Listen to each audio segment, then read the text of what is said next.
that good, girls? Now, recently, I had the privilege of meeting someone who got into gardening late and loves it.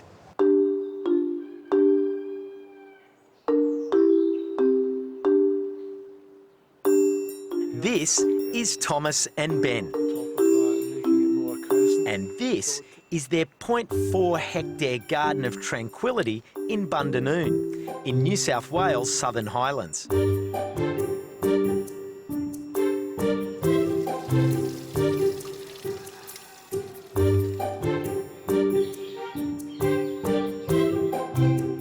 Walking through the garden here, I can't help but feel like it's a haven.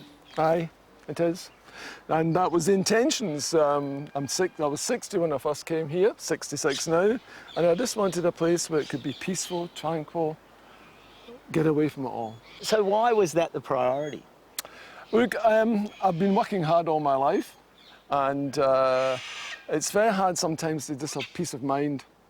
Gardening of anything I discovered does that. And you get great spirituality from plants, I think. So what was your pathway to get into gardening? Well, I wasn't interested in gardening until quite recently. I used to run a retreat centre and I had no gardening at all. And I decided to get some rootstock and put it into the ground. Lots of people would help me. And suddenly everything grew. Within a year, I had all this stuff. I thought, my God, it's so easy. So when it comes to gardening for you, you're really a late bloomer. You're never too late. You're never too late. Get on with it. Don't say no, you can do it. Honestly, you can do it.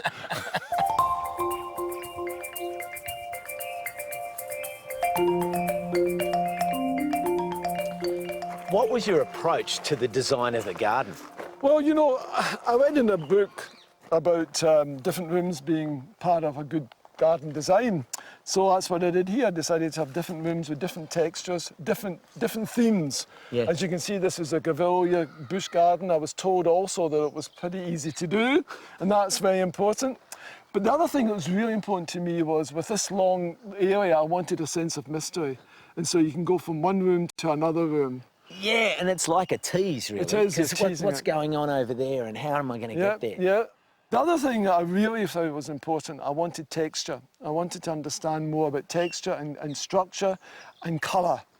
And I keep asking the question, what is green?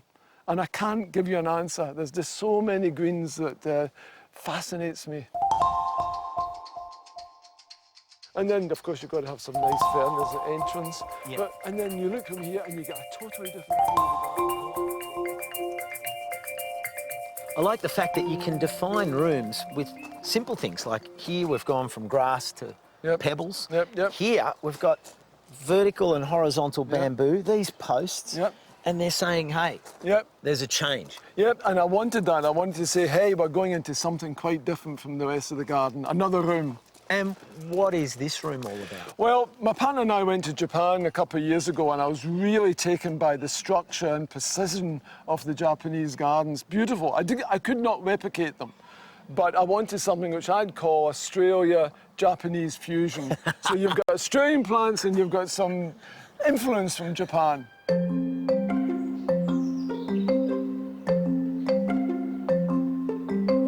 Japan is really famous for its acers, and here's a typical example. Yeah, these are one of my favourite trees. Yeah. But the one that I really like is this one. Look at the difference in texture and structure, really curled up. Yeah, this is the Shishigashira, and it just has this tight leaf form. What did you call it again? Shishigashira. No, not for me.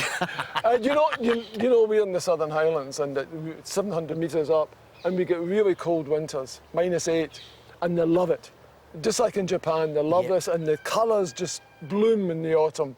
Wonderful time in the year. So it just grew and grew. Just grew. This happens. There's been nothing planned. You just do something. This is really special to me. You can tell I'm Scottish. I love moss. I've walked all over the hills of Scotland and the moss under my feet, and I thought, must have something like that in this part of my world, and found this. It's a beautiful plant. This is Scleranthus biflorus, or Canberra grass. Right.